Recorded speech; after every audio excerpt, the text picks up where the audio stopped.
আসসালামু আলাইকুম রহমতুল্লাহি অবরকাতুহু।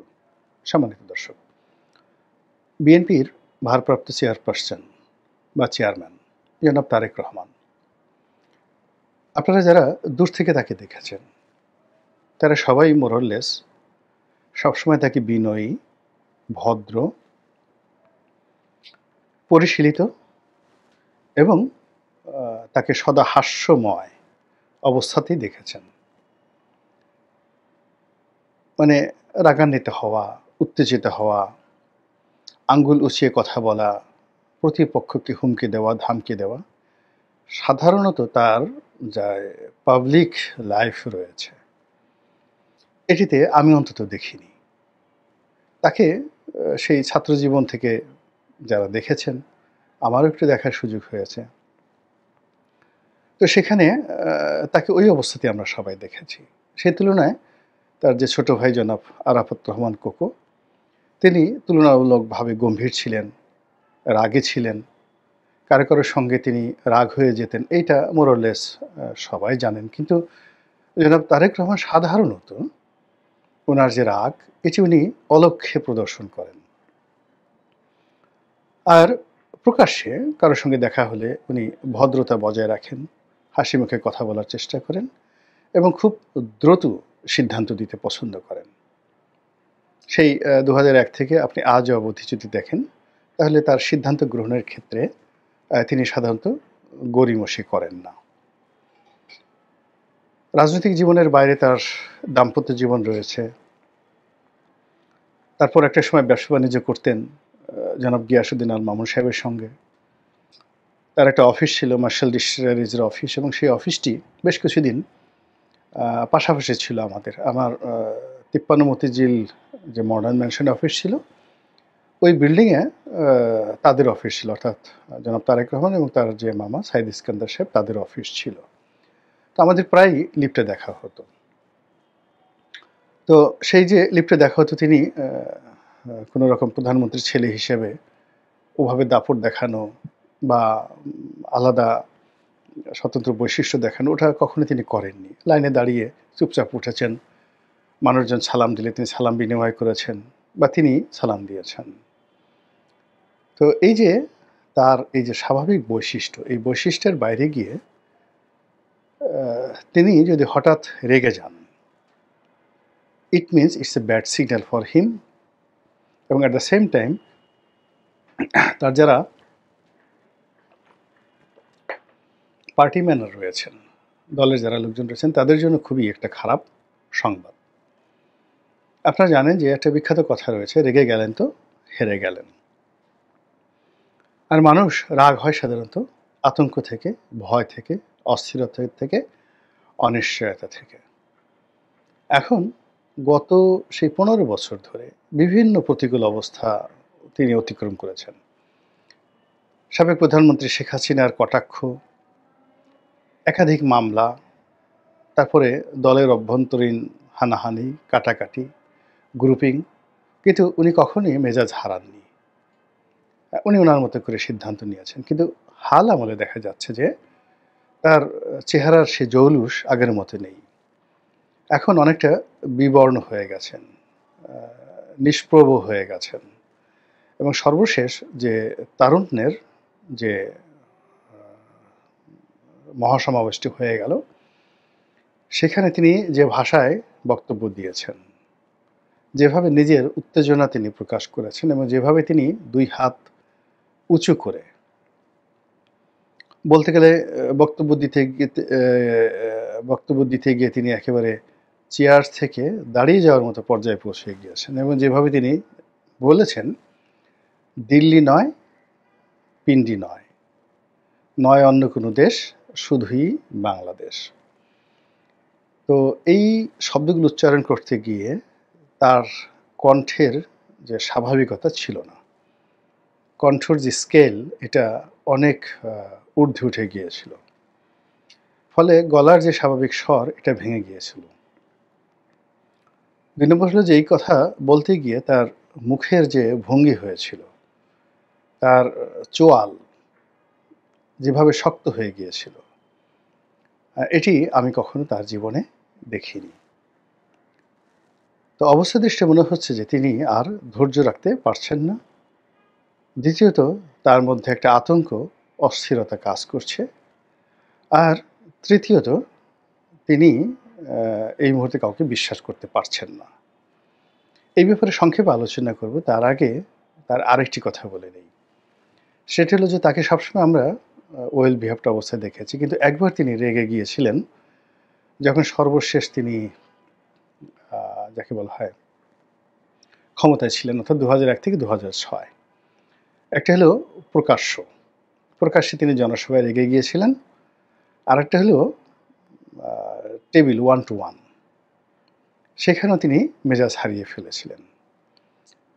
তো প্রথমটি ছিল ঢাকা বিশ্ববিদ্যালয়ের যে সুইমিং পুল আছে ওই মাঠে একটা সমাবেশ করেছিলেন তিনি, এবং সেখানে প্রধান অতিথির বক্তব্য দিতে গিয়ে তিনি লগি বৈঠার জবাব দেওয়ার জন্য, অর্থাৎ আওয়ামী লীগকে জবাব দেওয়ার জন্য তিনি বলেছিলেন যে আমাদেরও কাস্তে আছে, মানে ধান কাটার জন্য যে কাশি বলি,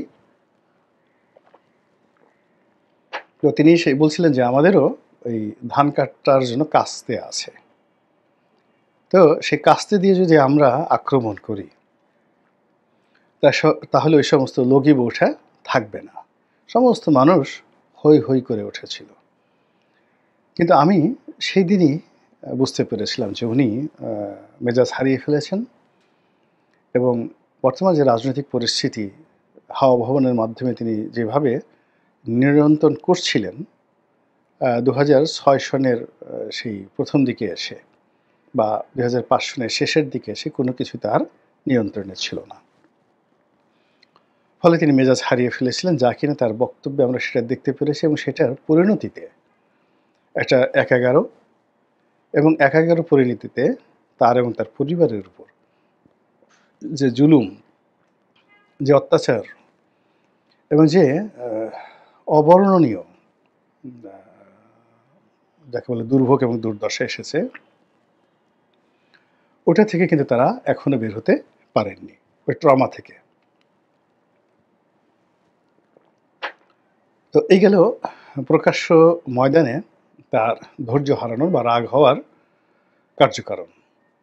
দ্বিতীয় যে গোপন বিষয়টি, সেটি জনাব হুসেন মোহাম্মদ এরশাদ সাহেব এবং তার আপনজন যারা আছেন তারা এই ঘটনাটি দেখেছেন, জানেন। আর জনাব তারেক রহমান সাহেবের সঙ্গে যারা ছিলেন তারা জানেন। অর্থাৎ ২০০৬ সনের সেই নির্বাচনের যে প্রাক্কালে রাজনৈতিক জোট হবে, সেখানে আওয়ামী লীগও জাতীয় পার্টিকে টানছে আর বিএনপিও জাতীয় পার্টিকে টানছে। কিন্তু এরশাদ সাহেবের একটা নিদারুণ ঘৃণাবোধ ছিল বিএনপির উপর। বিএনপিকে তিনি বিশ্বাস করতে পারছিলেন না, এবং ১৯৯১ থেকে ৯৬ পর্যন্ত বিএনপি জাতীয় পার্টির উপর যে জুলুম, যে অত্যাচার চালিয়েছে, এটা মানে ওই সময়ের প্রেক্ষাপটে এখন আওয়ামী লীগের উপর যে জুলুম অত্যাচার চলছে, এটাকে আপনি যদি 1991 মডেল নিয়ে যান, ওটা তার চেয়েও বীভৎস ছিল সব দিক থেকে। তখন রাজপথে আমরা দেখেছি যেভাবে জাতীয় পার্টির নেতাদেরকে অপমান করা হয়েছে, যেভাবে এরশাদ সাহেবকে জেলে নিয়ে অপমান করা হয়েছে, যেভাবে তাদের উপর হামলা চালানো হয়েছে, তাদের সমাবেশগুলো পণ্ড করে দেওয়া হয়েছে। মিজানুর রহমান চৌধুরীর মতো মানুষ মানে পাগলের মতো দৌড়ে তাকে সেই ধূপখোলা মাঠে, সায়দাবাদের ওখানে যে একটা মাঠ আছে, সেই মাঠ থেকে তিনি প্রাণ নিয়ে যেভাবে পালিয়েছিলেন, সে দৃশ্য যারা না দেখেছেন কল্পনা করতে পারবেন না। এই কাজগুলো হয়েছে। এই কারণে উনি জেলখানা থেকে যখন তার অপশন আসলো ৯৫ সনের দিকে, তিনি বললেন যে না, কোনো রকম স্বার্থ দরকার নেই, শেখ হাসিনাকে আমরা সমর্থন দেব। এবং জাতীয় পার্টির সমর্থন নিয়েই কিন্তু শেখ হাসিনা ১৯৯৬ সনে ক্ষমতায় এসেছিলেন। এনিওয়ে, আবার যখন ২০০১ সনে এসে তারেক রহমান সাহেব বুঝলেন যে জাতীয় পার্টির সমর্থন দরকার, তো তিনি এরশাদ সাহেবের সঙ্গে বৈঠক করতে গেলেন তার বাসায়। তো তার বাসায় বৈঠক করতে যাওয়ার আগে কয়েক দফা তাদের মধ্যে বিভিন্ন ভায়া মিডিয়াতে আলাপ আলোচনা হয়েছে, এবং এরশাদ সাহেবের তো একটা অভ্যাস আছে, তিনি টাকার প্রতি তার একটা লোভ ছিল। ২ নম্বর হলো যে তিনি কোনো একটা কথায় স্থির থাকতে পারতেন না, কথা পরিবর্তন করে ফেলতে পারতেন। আর ৩ নম্বর হলো যে বিএনপির প্রতি তার একটা ম্যালিস এবং প্রিজুডিস ছিল। অর্থাৎ একটা বিদ্বেষ ছিল এবং একটা কুসংস্কার ছিল এই দুটো দলের প্রতি। আবার বিএনপির যারা লোকজন তারাও মনে করেন শহীদ প্রেসিডেন্ট জিয়াউর রহমানের হত্যাকাণ্ডের পেছনে এরশাদ সাহেবের একটা হাত আছে। ফলে এখানে একটা মনস্তাত্ত্বিক দূরত্ব ছিল। সেই দূরত্ব নিয়ে যখন জনাব তারেক রহমান এবং জনাব এরশাদ তারা একটা নেগোসিয়েশন করার জন্য বসেছিলেন, ঠিক সেই সময়টিতে তারেক রহমান সাহেব মেজাজ হারিয়ে ফেলেছিলেন এবং মেজাজ হারিয়ে জনাব এরশাদ সাহেবকে যে কথাগুলো বলেছিলেন সেই কথার প্রেক্ষিতে সেই ২০০৬ সনের রাজনীতির সমস্ত ইতিহাস পাল্টে যায়। একটা 111 আসে এবং বিএনপির সেই যে দুর্ভোগ এবং দুর্দশা সেটা সূচিত হয়ে যায়। তো আমি দুটো কথা বললাম অতীতের। তো সেই দিক থেকে যদি আপনি এই বর্তমান সময়টিতে এসে জনাব তারেক রহমানের মেজাজ হারানো, তার রেগে যাওয়া এবং তিনি যে কাজগুলো করেন না সেই কাজগুলো করার ব্যাপারে আপনি যদি এর মনস্তাত্ত্বিক বিষয়, রাজনৈতিক প্রেক্ষাপট এগুলো আপনি ধর্তব্যের মধ্যে আনেন, তাহলে বুঝতে পারবে যে বিএনপি এখন একটা ট্র্যাপের মধ্যে পড়ে গেছে। এবং সেই ট্র্যাপের মধ্যে পড়ে বিএনপির প্রায় সব শীর্ষ নেতার মধ্যে এক ধরনের ভয়, আতঙ্ক কাজ করছে। সে আতঙ্ক সেনাবাহিনী নিয়ে, সে আতঙ্ক আরেকটা 111 নিয়ে হতে পারে, সে আতঙ্ক জেনারেল ওয়াকারকে নিয়ে হতে পারে, দিল্লিকে নিয়ে হতে পারে, ডক্টর মোহাম্মদ ইউনূসকে নিয়ে হতে পারে, নানা রকম মানে সত্যিকার অর্থে বিশ্বাস করে স্থিরভাবে দাঁড়িয়ে একটা সিদ্ধান্ত নেওয়ার মতো অবস্থা এখন বিএনপির মধ্যে নেই বললেই চলে। এবং সেটাকে অর্থাৎ জনাব তারেক রহমান সাহেবকে ভয় দেখানোর জন্য, সেটা র বলেন কিংবা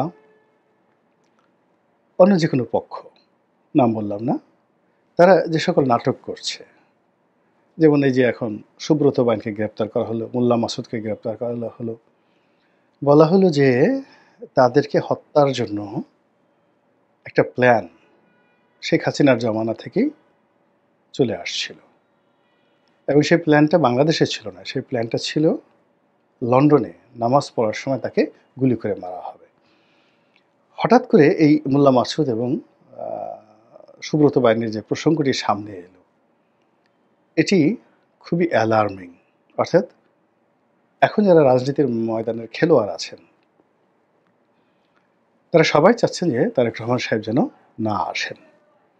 আর আমাদের এই উপমহাদেশে অনেকগুলো ঘটনা এভাবে ঘটেছে, যেমন ধরেন রাজীব গান্ধীর মৃত্যু, কিংবা ধরুন বেনজির ভুট্টোর হত্যাকাণ্ড, কিংবা শাহনেওয়াজ ভুট্টো, বেনজির ভুট্টোর ভাইয়ের যে শাহনেওয়াজ ভুট্টোর হত্যাকাণ্ড, এমনকি শহীদ প্রেসিডেন্ট জিয়াউর রহমান সাহেবের যে হত্যাকাণ্ড, কিংবা বঙ্গবন্ধুর হত্যাকাণ্ড, এই সব মিলিয়ে সব জায়গাতে যে রাজনীতির মোনাফেকি, রাজনীতির মির্জাফরি এবং রাজনীতির যে ভয়ালো পরিণতি, এটি যে কোনো মানুষকে যারা শীর্ষ পর্যায়ে আছে তাদেরকে আতঙ্কগ্রস্ত করবে। তারেক রহমান সাহেব তার বাইরে নন, তার মধ্যে এই জিনিসগুলো থাকবে।